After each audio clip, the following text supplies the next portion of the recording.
আছে তার মধ্যে 7 জন পশ্চিমবঙ্গের মানুষ। এই তথ্যটা কোনো অফিসিয়ালি তথ্য নয়, তবু তোমাদের দিচ্ছি মজার জন্য। তুমি যদি দেখো পশ্চিমবঙ্গে 10 জন বেকার, তার মধ্যে 3 জন খুঁজে পাবে বাংলায় এলে। এখন আরো কয়েকটা পয়েন্ট বলছি, যে পয়েন্টের উপর ভিত্তি করে তুমি বুঝতে পারবে যে আজকে এসএলএসটি পাওয়া কতটা কঠিন, কার জন্য কঠিন, কার জন্য সহজ, বা তুমি কোথায় দাঁড়িয়ে আছো। আমি এখানে টোটাল 7টা পয়েন্ট বলেছি।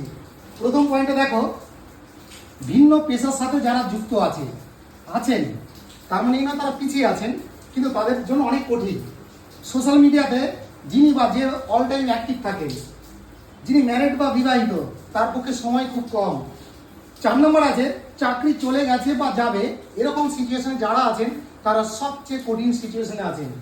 5 নম্বর আছে, টিউশন পড়ান যিনি, তিনি অবশ্যই পজিটিভ পজিশনে আছেন।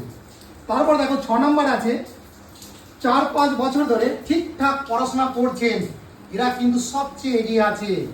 আরেকটি পয়েন্ট আছে, সব কিছু ছেড়ে সেই এগিয়ে যাবে যদি তার লক্ষ্য স্থির রেখে ঠিকঠাকভাবে পড়াশোনা করে।